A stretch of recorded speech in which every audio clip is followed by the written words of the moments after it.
السلام عليكم، مرحبا بكم في حلقة جديدة من بودكاست 20 إن شاء الله اليوم غادي نهضروا على واحد الموضوع كيهمنا كاملين، موضوع زوين بزاف، موضوع فيه شلة ما يتقال اللي هو النمو والنضج. كنبداو حياتنا كاملين حياة بسيطة كنشاركوها تقريبا بنفس الطريقة في المغرب خصوصا ما بين الأسر والعائلات. حنا كاملين كبرنا في واحد الجو تقريبا متشابه، كيختلفوا بعض العادات، كيختلفوا بعض الأساسيات من إنسان لإنسان ولا من أم لأم ولا من أب لأب، ولكن هاديك الأسرة المغربية التقليدية تقريبا أغلبية ديالنا كاملين عشنا بنفس الطريقة. كتلقى العائلة دائما فيها الأب اللي كيخدم على برا، الأم كتخدم في الدار، الوليدات كيمشيو للمدرسة، كنبداو نرجعو، الحياة كتبدا بحال هكا بشوية بشوية، كندوزو ابتدائي شوية الإعدادي ثانوي، من بعد الإنسان كيبدا يكبر واحد شوية، كيبدا دوك الاجتهادات ديال أنه غيبدا يقرا في جامعة، غيبدا يبعد على الدار. هنا راه ثقوا بيا، الإنسان فاش كيخرج يبعد على الدار مورا الباك مثلًا، راه ما كيكونش هاديك هي المرة الأولى اللي يعتمد فيها على راسو، ولا المرة الأولى اللي غيبعد فيها على الدار، راه بعض المرات تقدر تكون بعدتي على داركم وأنت في داركم. علاش كدير هادشي؟ مثلًا ملي كتكون غير سادة على راسك الوقت كامل في داركم، مكاينش داك التواصل، ما كتكونش كتشارك مثلًا في داك الجو العائلي مثلًا، ما تسخّر، ما كتجيب حتى شي حاجة للدار، ما كتشارك، هنا راه كتكون نتا بعدتي على داركم لأنك ما مشاركش في هاديك الأسرة بشي طريقة. ولكن فاش كيبداو مثلًا في الصغر كيبداو يسخرونا ولا كيبداو يعطيوك شي مهام ديرهم، المهم كتكون عندك واحد دير إيدك في شي حاجة اللي كاينة في ديك الدار، مثلًا واحد l'activité ولا شي حاجة ديما ولفنا مثلًا فلان هو اللي كيديرها. راه من هاد المرحلة هادي كنبداو نكتسبوا المهام، كنبداو نكتسبوا المسؤوليات، كنبداو نتشبعوا بشحال من حاجة في الطفولة، ومن بعد حنا هاد الوليدات اللي بدينا كنجمعوا في هاد الشي كنبداو ننضجوا. كيفاش كيدوز هاد النضج هذا؟ خصوصًا زعما في البدايات ديال الصغر، لكن إمتى كنبداو نستوعبوا أننا واش نضجنا بالطريقة الصحيحة ولا واش تعلمنا بالطريقة الصحيحة، هي هاديك العشرينات فاش كتبعّد على داركم وكدوز للتطبيق، لأنك somehow كنتي غير في النظري وداك الشي ماشي قاصح بزاف، ولكن كتستحضر هداك الشي اللي عشتيه مع داركم في هاديك المرحلة ديال العشرين. وكاين واحد النوع د الناس آخر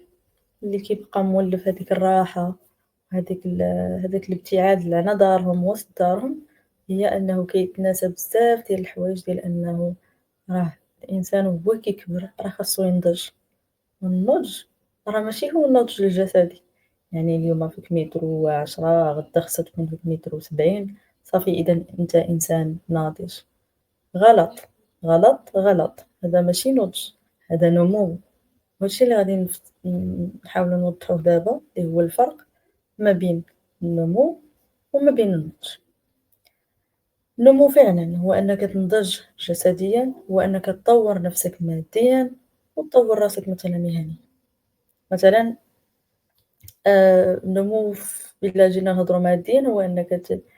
تزيد في الدخل ديالك، يعني كتلقى طريقة اللي مثلًا درتي واحد المشروع ولا شي حاجة وتزيد تحاول تكبّرو، هذا نسميوه نمو. ولكن النضج هو هاديك الطريقة اللي درتي باش كبّرتي هداك المشروع، إلا كنتِ ناضج وشي واحد اللي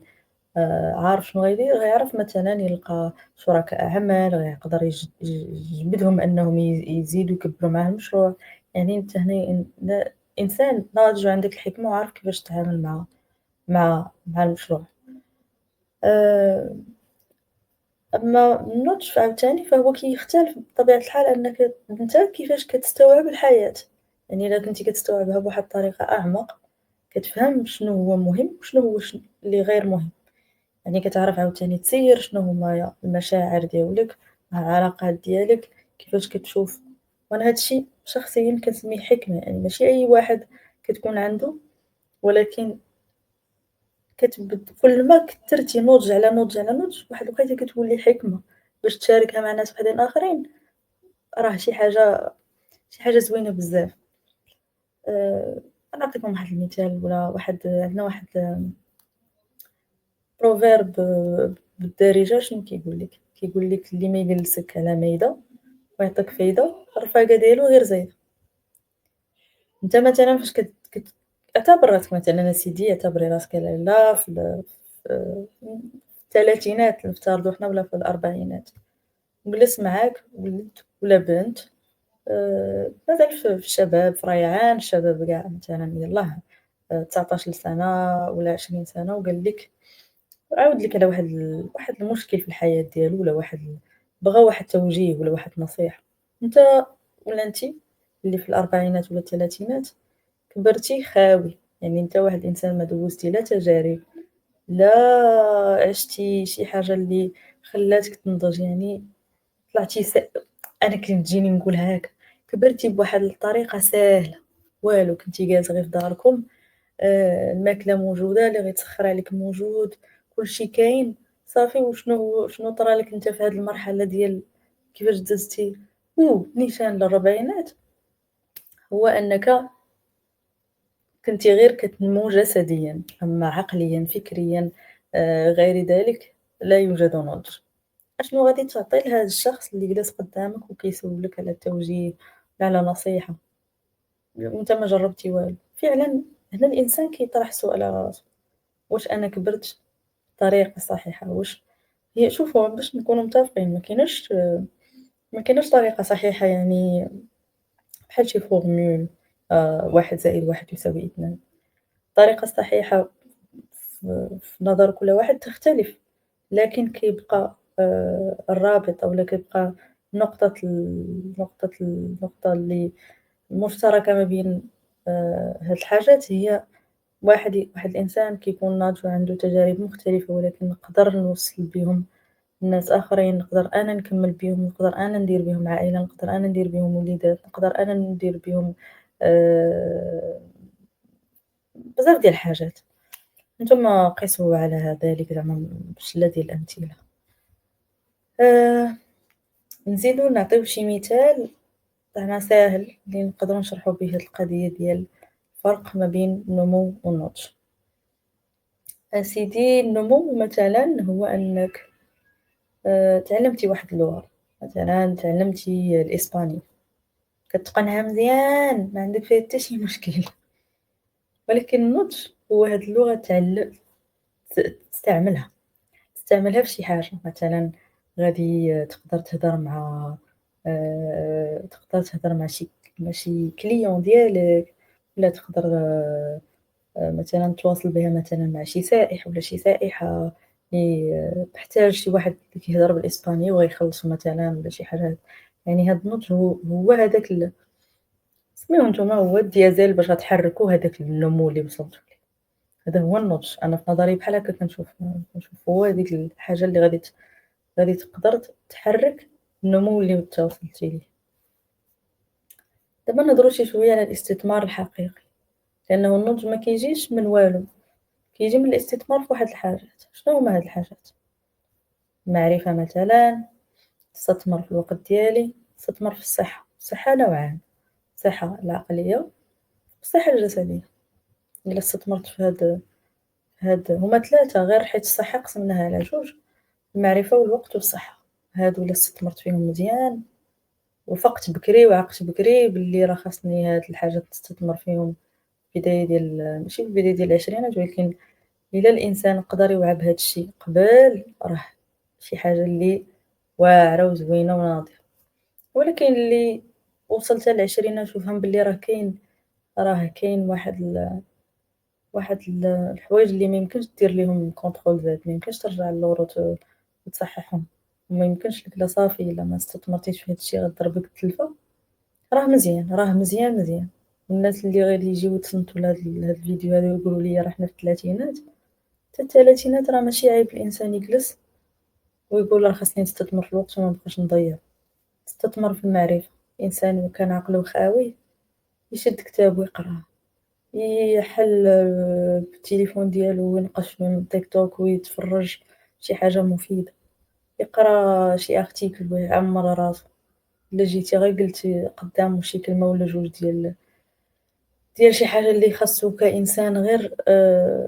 يكون عارفها مثلًا، تجي تقول غير سميتها ديال غير شي فيتامين ولا شي حاجة اللي الإنسان خصو يكون عارفو، راه هادوك راه مثلًا صحة، راه الإنسان مثلًا خصو يكون عارف مثلًا شنو هُما أنواع الفيتامينات اللي كيحتاجها الجسم ولا هذا، تلقاه فعلًا ما عارفش. يعني استثمارات في هاد ال3 هادو كيبقاو آآ عرفت جات في بالي هنايا واحد الكلمة هي chronique، خاصهم يبقاو مزمنين معاك، أنت خاصك تمرض بهاد 3 الحاجات هادو اللي هُما المعرفة والوقت والصحة، خاصك تبقى راضي معاهم البال حيت أنت ولا أنتِ إلا ما رديتيش لهاد الحاجات البال شكون اللي غيرد لهم البال؟ أنا مثلًا في بلاصتك راه ما يمكنش، راه حياتك، راه المعرفة اللي خصها تكون عندك أنت في راسك، حيت إلا جلسنا في شي كرسي أنت وواحد شخص واحد آخر وما كانش عندك في راسك المعرفة راه ما غتبانش قدّام داك لا بيرسون الآخر اللي غادي يجلس قدامك. إلا كان أخويا ولا أختي أنتِ وقتك خاوي ما كديري فيه والو، الوقت كامل مثلًا كلّه مسلسلات، كلّه تيك توك، كلّه إنستغرام النهار كلّه وأنا طالع هابط ما كدير والو، الوقت الكامل وأنا شاد فيه غير النميمة في الناس، وفين هو الوقت؟ راه من الحوايج اللي غادي نتسولوا عليها نهار الأسئلة زعما ديال يوم القيامة راه هو وقتك فين ضيعتيه، وصحتك علاش خسرتيها، وفلوسك فين نفقتيهم. فهادو راه حوايج اللي الإنسان خصو يراجع نفسه ويسول راسو، واش أنا فعلًا كنضج ولا غير كل نهار الشمس كتطلع وكتغيب وكدوز بنفس الطريقة وغادا الحياة تستمر. ما علينا تحمست وقيلة ولكن راه هاد الشي اللي خاصو يتقال،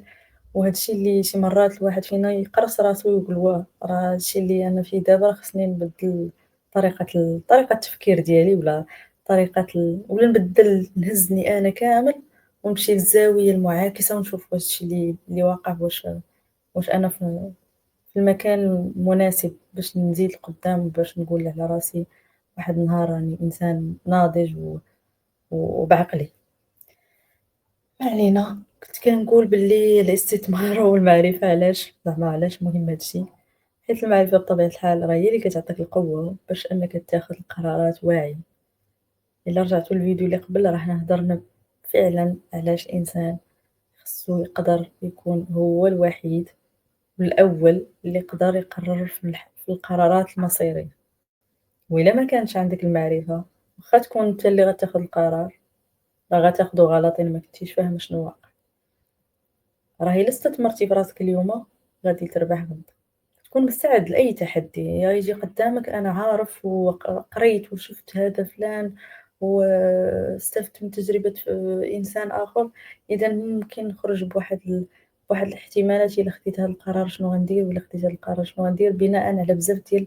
الحاجات اللي جمعت في راسي. كيفاش ندير هذا الشي راه باين نقرا صفحة اليوم ونتفرج في إنسان غدا كيفاش يدير ماشي نبقى نتفرج عاوتاني في أيها إنسان خصوصًا دابا حنا ولا واحد المرض في السوشيال ميديا ديال لا حول ولا قوة إلا بالله زعما ولكن عاوتاني كل واحد شنو كيتبع، إلا كنتي كتبع الناس مزيانين راه غيبقى يطلع لك غير الناس مزيانين، يكونوا عندي قدوات مختلفين اللي زوينين، واللي تلف وما عرف حتى قدوة يتبعها يرجع للدين ديالو، راه عندنا قدوة اللي هي الرسول صلى الله عليه وسلم، كاينين مثلًا البنات راه كاينين زوجات النبي، كاينين الصحابيات، الولاد كذلك راه كاينين الصحابة، كاينين بزاف ديال الحاجات اللي ممكن الإنسان يرجع ليها، و وكيف ما قلتها في الفيديو اللي قبل واللي قبل ما كتيقش نتايا مثلًا يقدروا يكونوا القصص اللي تكتبوا على الصحابة ولا شي حاجة ما كتيقش فنرجع للقرآن صافي، فيه شلة ما يدار وفيه شلة ما يتفهم، ونبدا نفهم في الآيات وغادي نستوعب بزاف ديال الحاجات. نتعلم مهارات جداد، عندنا واحد أنا بعدا شخصيًا كنلقى بعض المرات راسي كنولفني في واحد الزاوية ديال الكسل، مثلًا ساليت الخدمة ولا ساليت القراية ديالي ولا شي حاجة، كنجي صافي كننعس فاش كننعس اليوم وكنقول خصني نرتاح حيتاش راه كدرت على راسي خدمة واحد يومين، كيولي صعيب عليا نرجع عاوتاني لهاديك الإنسانة اللي مثلًا كنشد الباسين نقرا شوية ولا أنني ندير شي خدمة اللي ما موالفاش كنديرها، كيجيني صعيب. ولكن إلا كنتِ كل نهار كدير واحد الحاجة، لا عن كتاب ولا عن مثلًا ندير البرمجة ولا كندير الطبخ ولا كندير لكم أن تتخيلوا كل واحد على حسب شنو كيعجبو، فنديرها شوية شوية من الحاجة ونخلي راسي ديما ما نديكونيكطاش على داك الشي اللي كندير وكيعجبني، ما نبعدش كل البعد. ندير دورات تدريبية في الإنترنت، راه دابا خصوصًا داك الشي كلشي مجاني. آآ سيروا بحال مثلًا اللي عنده الوقت كيحس براسو عنده مثلًا الوقت يشارك في هادو شنو سميتهم، ديال الجمعيات مثلًا يمشي مع جمعية، فعلًا هادوك المشاركات ديال الجمعيات والله إلا كيخليو الإنسان يحس واحد الإحساس زوين بزاف، مثلًا كاين اللي كيمشيو لديال مثلًا دار الأيتام ولا كيمشيو عند المسنين، هادو تجارب أنا جربتهم ديال دار المسنين مثلًا ولا ديال الأطفال الصغار، كيخليوك تعرف قيمة الحياة، أنت عندك واحد الحياة غالية لا تُباع بثمن، أنت مضيّعها وما عطيهاش هذيك القيمة التي تستحق. تعلموا شي حاجة اللي تقدروا تدخلوا منها الفلوس علاش لا، عندك ساعة ساعتين ما عرفتش تقدر تدخل تشوف مثلًا التسويق الرقمي كيفاش كيدار، عطا الله ما يدار، زعما الإنسان إلا بغى يدير راسو في هادوك 3 الحاجات اللي هي المعرفة والوقت والصحة، راه عطا الله ما يدير. دابا راه كنقول لكم في هاد الشي وفعلًا والله العظيم إلا كنحس بتأنيب الضمير، لأنه شخصيًا بعض المرات ما كنديرش في الوقت ديالي شحال من حاجة وكيأنبني ضميري. شحال من مرة ما كناكلش في الوقت، وشحال من مرة ما كننعسش في الوقت، زعما هاد ثاني تأنيب الضمير ما يمكنش، هاد الشي كنعيشوه عادي شوف مرة ما كديرش هاد الشي ولكن غير هداك الضمير الحي اللي كدير به هاد الشي ما تخليهش يموت، بقا تسقيه مرة تفكر أنك راه خصك دير هاد الشي، وندير شوية شوية من الحاجة. ندوزو لحاجة أخرى اللي قلنا هي الوقت، غنعاودو نسولكم ونسول راسي علاش خاصني نستثمر في الوقت؟ وعلاش الوقت هو كل شيء أصلًا، هو اللي داير عليه كل شيء، لأنه واحد الحاجة اللي ما كترجعش، ما كتباعش بالفلوس، ما كتقدرش ترجع بها لقدام، ما يمكنش لك تبدل الظروف اللي طرات وتقول راه نقدر مثلًا نغيّر فيها شي حاجة، إلا ضيعتو راه صافي راه ضيعتو، الفرصة راه مشات، يعني خصني نعرف نسول راسي ونلقى لراسي الجواب، كيفاش ننظم الوقت ديالي، كيفاش ننظم الوقت ديالي يعني نحط أولويات. ببساطة عندي أولويات اللي كيدارو ديما، يعني ما نقدرش نفرّط فيهم، ونشوف شحال كيشيط ليا د الوقت من هادوك الأولويات، هادوك ونبدا ندير فيه شي حاجة، إلا كنتِ كتنعس فيه غير ما تنعسش واحد 24 ساعة، راه ما بقى لك والو، النعاس مزيان راه صحتك العقلية والجسدية مزيان ليها النعاس، ولكن تاني ما تكترش من النعاس بزاف، راه النعاس كيربي الفطنة، آآ نخصص وقت للتعلم، وقت للعمل، وقت عاوتاني الراحة، نكون واحد الإنسان ماشي organized زعما الوقت كامل، ولكن نحاول نبقى نشد راسي مرة أنني نجلس ونشد ستيلو ونقول وقتي أجي نحسب، حنا فعلًا شحال من مرة كنتسائل كنقول مثلًا شي مرات كنجلس نحسب فلوسي فين خسرتهم، ولكن واش كنجلسو مع راسنا ونحسبو الوقت ديالنا فين خسرناه؟ مثلًا اليوم بقيت شاد التليفون كنهضر في الواتساب مع شي حد ساعة بالساعتين 3. فعلًا تستحق الموضوع أنني نجلس ونضيّع 3 ساعات وأنا جالسة كنسمع les audios ديال واحد الشخص غير كندويو في شي حاجة اللي لا ليا لا لهداك الشخص مفيدة، يعني إنسان يجلس فعلًا راه هاد الشي فعلًا لا يُقدّر بثمن وكنضيّعوه بواحد الطريقة اللي الله يغفر لينا، هاد الشي اللي غنقول. ندوزو للاستثمار في الصحة، باش راني نقول لكم واحد الحاجة باش ما نكونش كنكذب على راسي ونكذب عليكم. ما كنحسش براسي أنا الشخص المؤهل أنني نهضر لكم على الصحة، مع أنني كنحاول مع صحتي زعما بحكم أنني دوزت تجارب خايبين خصوصًا مع ما عرفتش اللي يقدر يتصنت لهاد البودكاست هذا إلا كان جرّب التجربة ديال القولون العصبي، دوزت معاه تجارب اللي زعما الله يجعلها في ميزان الحسنات، ولكن الحمد لله في واحد الفترة وعيت جدًا بأنه الإنسان خصو يجلس ويقول فين كاين الخلل، حيت مثلًا فين أنا عاودت لكم ندخل معاكم شوية في شي حاجة ما كنحملش نشارك أي حاجة شخصية بزاف، ولكن ماشي مشكل، ماشي مشكل. في 2018 إلا عقلت مزيان، كان ديك الساعة بديت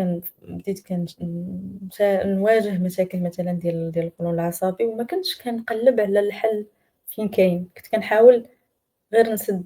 نسد المشكل، ما كنتش كنقلّب على la source. غير كناخد الدوا، نمشي عند طبيب، خرّج لك واحد الدوا كتساليه، كتجيب دوا آخر. لكن من بعد فهمت بأنه راه أنا ما خصني والو، ما خصني لا دوا لا حتى شي حاجة، كان خصني غير نقي الوقت ديالي، نقيه بمعنى أنه ما نبقاش غير كنت كنتفرج مثلًا في بزاف ديال السيريات، وأنا واحد الإنسان اللي overthinking بعد المرات كنحط واحد الجهد كبير مثلًا في سلسلة وأنا كنتفرج فيها، كنهز الهَم بحال أنا عايشة وسط هاديك القصة. كنت كنقرا لي غومون، إلا قريت شي غومون مثلًا وفيها شي قصة اللي إلا ما كمّلتهاش ونعست اليوم وهي طويلة، كنبقى مبرزطة معاها، يعلم الله شنو غيطرا من بعد. هذاك لو ستريس ولا الإجهاد ديال النفس كان عنده تأثير سلبي بواحد الدرجة ما تخيلوش. من بعد بديت كنفهم هادشي وبقيت غير كنقرا، كنت كنبقى نقلّب على شنو هي هاد لا مالادي ديال القولون، كيفاش الأمر، المهم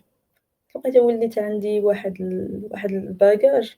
إلا جا شي واحد وسولني نقدر نقول ليه شي حوايج اللي ربما يقدر إنسان في الطب وما عارفهمش بزاف. صافي الحمد لله بديت كنتصالح مع راسي، غير مع راسي، ما بقيتش محتاجة لا نمشي عند طبيب لا حتى شي حاجة، لأنه فهمت شنو هو المشكل. ما علينا.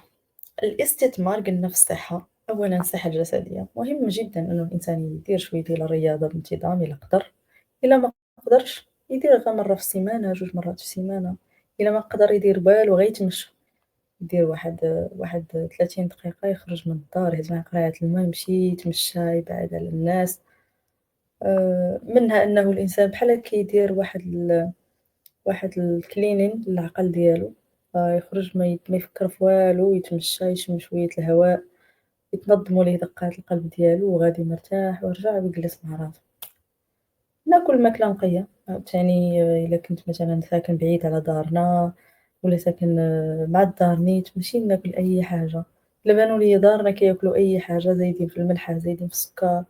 فيها باش نعطيهم النصيحة ونقول لهم راه ربما مثلًا الوالدين ديالك ما فاهمينش أنه السكر مثلًا والملح راه من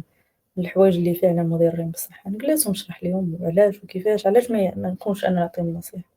النصيحة راه ماشي دائمًا كتجي من عند الإنسان اللي خصو يكون عنده 50 عام، 60 عام، يعني راه صافي وصل لواحد المرحلة كبيرة ديال الحكمة أنه هو اللي يعطينا النصيحة. معلومة طبية علمية، السكر والملح راه خايبين على الصحة، ها علاش وكيفاش، وربما تقدر صافي الوالدة ديالك كتفهم هاد الشي، وهي براسها أنها تبدا تنقّص مثلًا الملحة والسكر وداك الشي حتى انتهى. عادي جدًا، نتجنب مثلًا المأكولات في الزنقة، كاين اللي كيبقى ياكل مثلًا في الزنقة الفطور، الغدا، العشا يوميًا، الفطور، الغدا، العشا. عرفتي الماكلة ديال الزنقة راه إلا جينا نهضروا عليها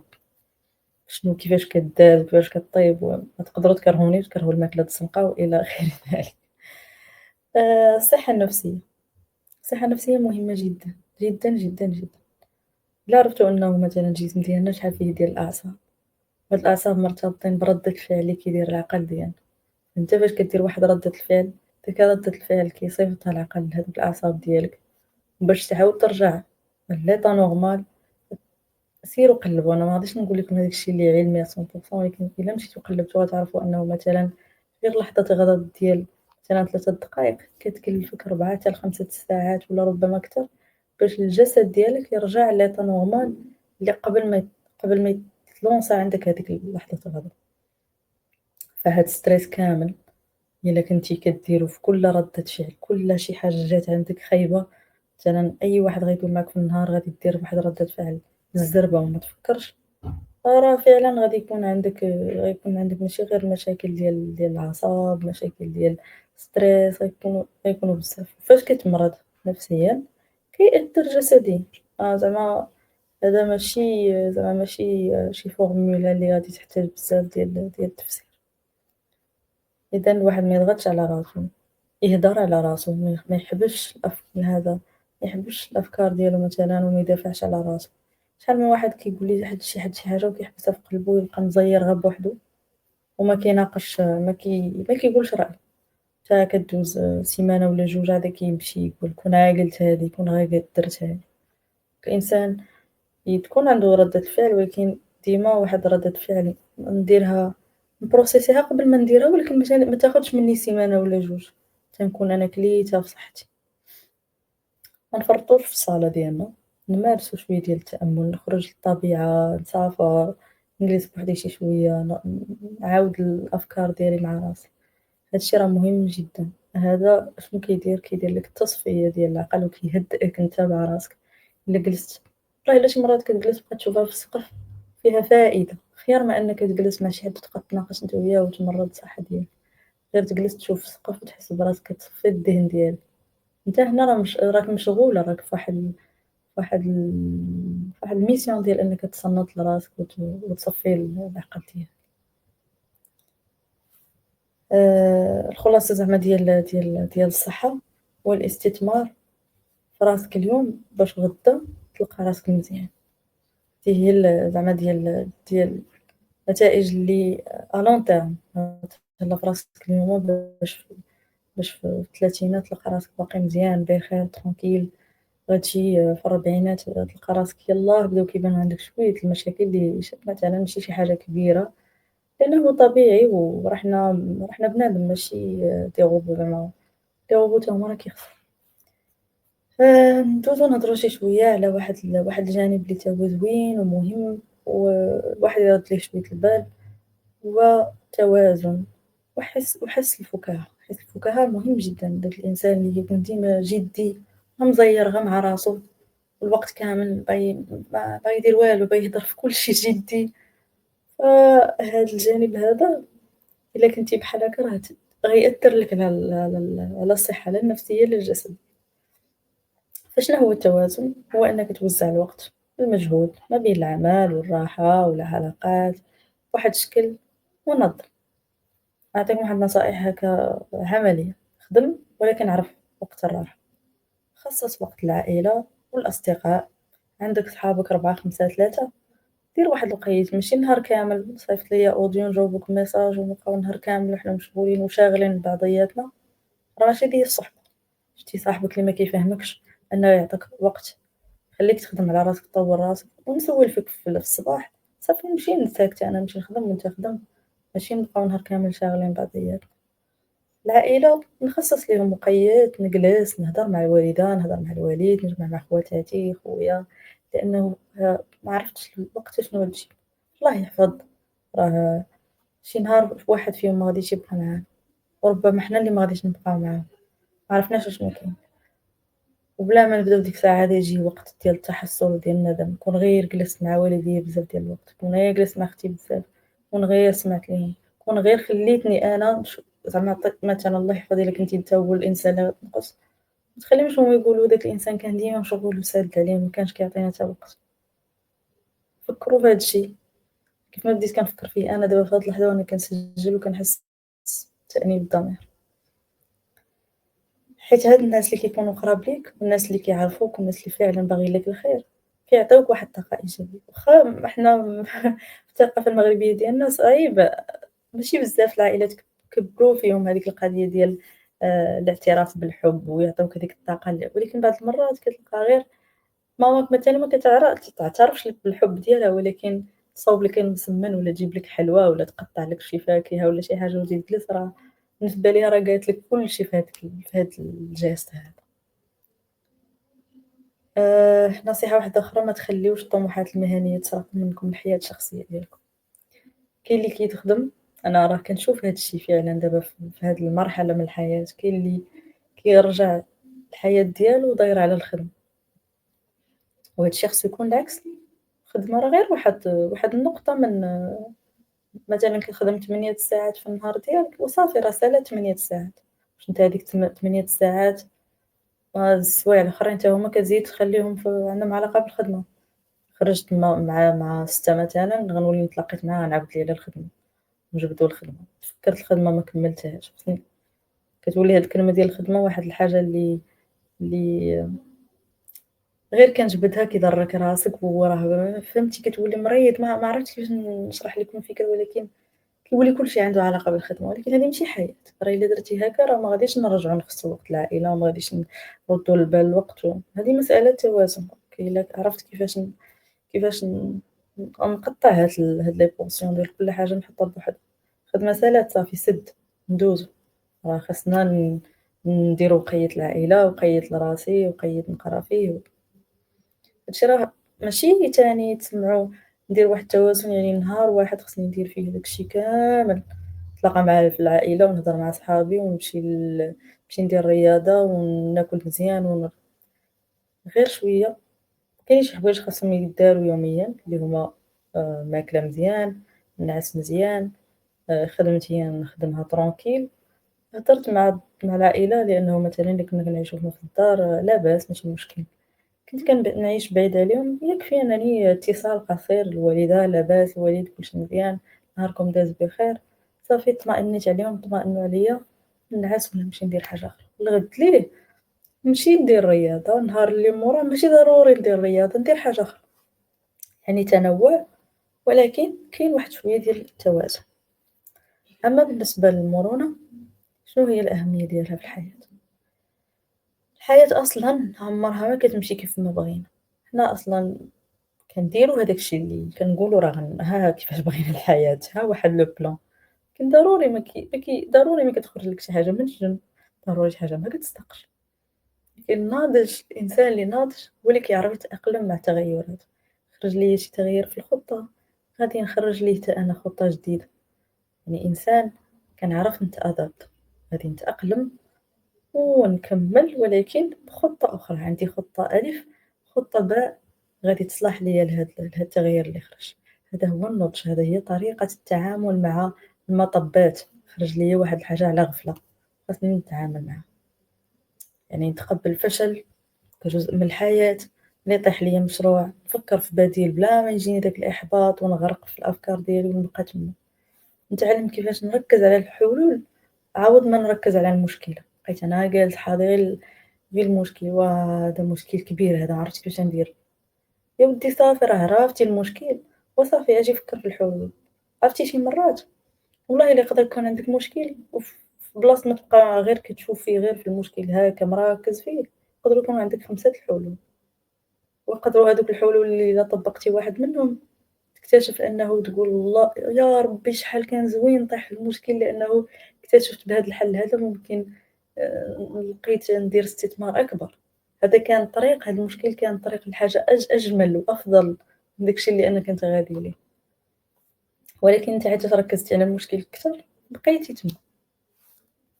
أما بالنسبة لحسن حس الفكاهة عفوًا، فكيف ما قلت قبيلة الفكاهة راه هي بحال فاش كتصايب واحد الأكلة في الكوزينة دخلتي طيبتي شي حاجة وكدير ليها الdressing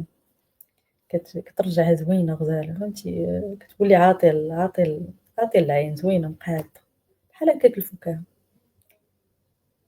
هادي أنا ملاحظة كنلاحظها في الناس اللي كنشوفهم عندهم هذاك الحس الفكاهة ماشي عاوتاني داك الحس الفكاهة الباسل، داك الإنسان اللي غير جايبها فمو وقول ما كيحترمش الناس ويضحّك شخص بشخص آخر حيت الفكاهة راه حتى هو فن ماشي نعرف الحاجة اللي غنضحك بها، نعرف مع من كنضحك، كاين اللي كيناقش معاك الأمور الجدية ولكن بطريقة فكاهية، بطريقة زوينة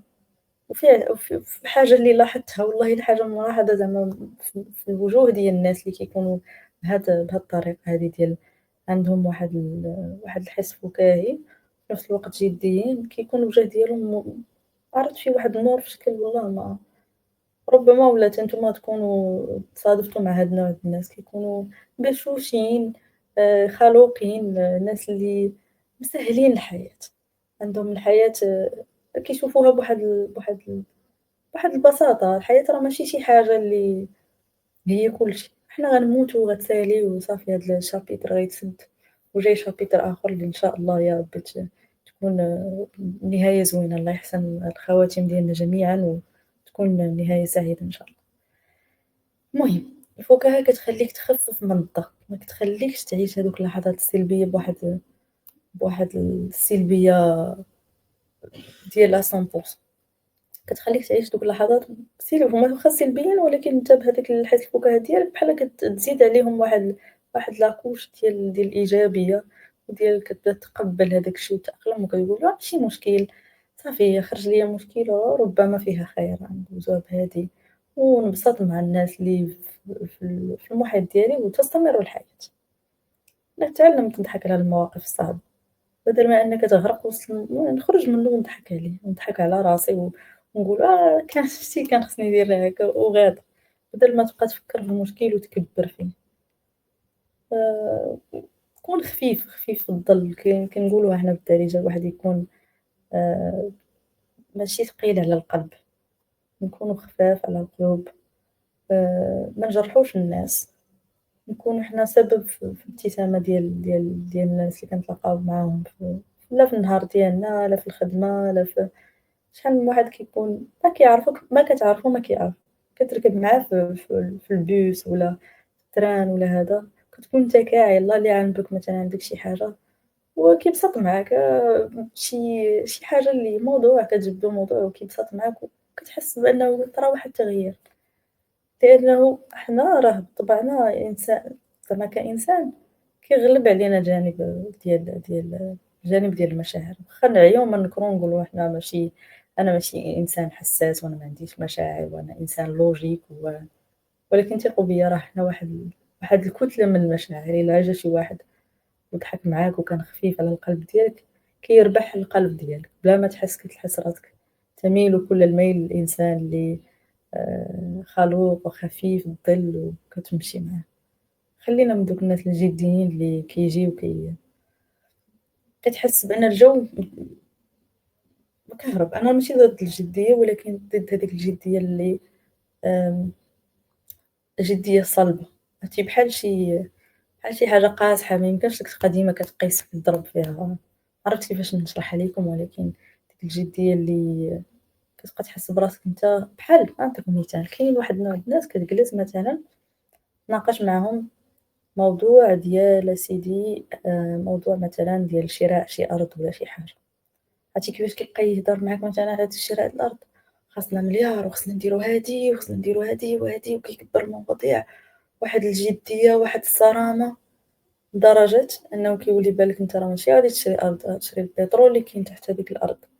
وراه عادي ممكن نضحكو بالموضوع ونهضرو غير بشوية ونحطو الاحتمالات ونقدرو نشريو ديك الأرض ولا ما نشريوهاش و وصافي، هذه الأمور ما خصهاش تكون معقدة. عاوتاني راه هاد الشي اللي كنقول ديال ديال حِس الفكاهة حتى هو فيه توازن، عاوتاني راه لا تلين كل الليل وما تكونش عاوتاني صلب كل هاد الصلابة، يعني الإنسان يكون ما بين،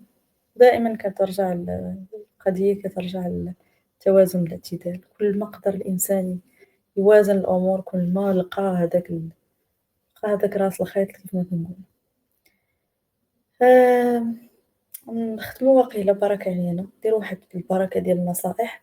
فباش تنضج مع الوقت الإنسان خصو يتعلم النقد البناء، ماشي عاوتاني ناخد أي نقد كيف ما كان، يكون راسي صغير، ماشي اللي قال ليا نصيحة ولا قال ليا هادي راه دير نديرو عدو، لأ، نكون راسي صغير نتقبل النصيحة، حتى أنا إلا بان ليا شي حد يستحق ويستاهل النصيحة نعطيها بطريقة زوينة، نكون خفيف الظل على الناس. ندوّز هاديك الvibe بلا ما ندير الأعداء وبلا ما نكون عدو وما تكونش عدو لنفسك، عرفتي داك الإنسان اللي ما كياخدش النصيحة وديما راسو قاصح راه كيولي عدو لنفسه، كيكون هو أول واحد ضد راسو، لأنه ما غيزيدش لقدام وعمره ما غادي ينضج. الحاجة التانية كنصيحة زعما من النصائح الأخيرة هو دير قيمة للناس اللي كيعاونوك واللي كيدعموك، حتى واحد فينا ما يقدر يرجع داكشي اللي كيدير معاك شي شخص مثلًا في الموقف اللي أنت محتاج فيه، أنا نعطيكم مثال، أنا وياك في الصحرا ياك، أنا ما عنديش الماء وأنت عندك قرعة ديال الماء، هذاك الماء اللي غادي تعطيني تما، غادي ترجع الظروف إلى طبيعتها وجينا ورجعنا لبلاصة اللي ماشي صحرا ورجع كل واحد لدارو، واش في نظرك نتا ملي غترجع وتجي ونجي نرجع لك أنا هداك الكاس ديال الماء اللي عطيتيه ليا في الصحرا، واش كيساوي الكاس الماء اللي عطيتيه ليا تما؟ طبعًا لا يساويه شيئًا، ولكن الامتنان أنني نكون إنسان عاقل على الخير، وكنحتارم وكنحب هداك الدعم اللي ديال هادوك الناس، يعني كنقدّرو خصو يبان عليَّ، ماشي عيب أنني نكون ممتن ونقدّر واحد الدعم، ما فيها حتى شي عيب، الإنسان اللي ناضج هو اللي كيعرف يقدّر الناس اللي وقفوا معاه، سوا عائلتو سوا صحابو سوا الناس اللي ما كيعرفهمش، يكون ممتن، لا عيب في ذلك. النصيحة الثالثة هي نطوّر الوعي العاطفي ديالي، كيفاش؟ نتعلم كيفاش نعبّر على المشاعر ديالي بلا خوف بلا مبالغة، كنت ممتن لواحد الشخص نقول ليه أنا ممتن، كنت غالط في حق واحد الشخص نعتذر بكل بساطة ما فيهاش مشكل، ماشي نخاف من هذاك الاعتذار، نخاف من الامتنان، نخاف من الاعتراف بالغلط، ولا عاوتاني إلا جيت ندير هاد الشي نبالغ، كاين اللي باش يقول لك أعتذر خصو يشري لك كولية ديال الذهب داير ما نعرف 2 المليون عاد يقدر يقول لك اسمح لي، هذه مبالغة لا حاجة إليها، إنسان نعرف فين نلقى هذاك ديما كنقولوا نفس الحاجة هو راس الخيط هذا الوسطية والاعتدال في داك الشي اللي خصنا نديرو، نفهم المشاعر ديال الآخرين، نتقبل فكرة أنه أنا عندي قصة ديالي بوحدي، أنا ظروفي مختلفة على ظروف الناس الآخرين، كيقول لك إلا بغيتي تجرّب إلا بغيتي بغيت نقول واحد المثل ولكن مشى ليا المثل، ولكن كيقول لك عاوتاني ما كيحس بالمجهود غير اللي مضروب به، يعني أنت ما كتعرف واحد الحاجة حتى كتحط في هاديك حتى كتحط في نفس الموقف، فلا ما نجيش مثلًا إلا ما كنتش محطوط في واحد الموقف ونبدا نحكم على الناس وعلى المواقف ديالهم ولا نستهزئ بالمواقف ديالهم، وهنا فين كيبان النضج الحقيقي. إلا ما كنتش مرّيت من نفس التجربة على الأقل نعطيها قيمة، لأنه الشخص اللي مَر بهاديك التجربة هو اللي عارف القيمة ديالها، وحتى أنت كذلك التجارب اللي دزتي منهم أنت بوحدك اللي عارف القيمة ديالهم، وعارف كيفاش عشتِ التجربة، يعني كيف ما توقع من الناس يحترموا تجربتك ويحترموا شنو عشتِ، فأنت مطالب ولا أنتِ مطالبة أنكِ أنتِ تحترمي وأنت تحترم تجارب مواقف ديال الناس. هذه ماشي نصيحة ولكن هذه الحاجة الأخيرة زعما اللي غادي نقول هذه الأهمية ديالها كبيرة، الواحد يتعلم يعطي القيم ولا القيمة لهداك الشي اللي عنده في الحياة اليومية ديالو، أعطي قيمة للفطور مع العائلة، شتي كتفيق الصباح تفطر انت وعائلتك وكضحكوا مع بعضياتكم، هذه راه خاصها تعطاها قيمة، راه عندك واحد الحاجة ما غتلقاهاش في بنكة، ما غتلقاهاش في سوق. أنت راه عندك أنت بوحدك، عائلتك واخا تمشي تفطر مع عائلة ناس وحدين آخرين راه ماشي نفس الحاجة، أعطي قيمة لداك الشي اللي عندك، صحابك أعطيهم قيمة، راه ماشي إلا ديناك لمدينة أخرى ثيقوا بيا ما غاديش تلقاو واخا ديرو صحاب ما غاديش يكون عندهم نفس القيمة ديال صاحبك اللي كبر معاك وعاش معاك وعارف كنتي كي داير التجارب ديالك وداك الشي. أعطي قيمة لهاديك لحظة الهدوء اللي كتجلس وحدك فوق واحد السداري في داركم كتسمع غير لراسك، هاد الأمور كاملة كتزيد واحد النضج، كتزيد واحد الراحة، وأنت كتولي واحد الإنسان هادئ، إلا إنسان يجلس معاك راه يقدر يحس بهداك النضج كيدوز لعندو هاديك الراحة، تكون إنسان مريح، عرفتي ما معنى إنسان مريح؟ يعني يجي يجمّع معاك الإنسان ما كيحسش بأنه آآ ملي غيسالي معاك مثلًا واحد الحوار غيحس براسو زاند عليه ويقول خصني حتى نمشي فحالي، طلع ليا في راسي هاد الإنسان من قبيلة وأنا كندوي معاه راه خرجت فيا الشقيقة. عفوًا. المهم قلت بزاف ديال الحوايج صراحة. شفنا الفرق ما بين النمو والنضج، كيفاش نستثمر في المعرفة، الوقت، الصحة،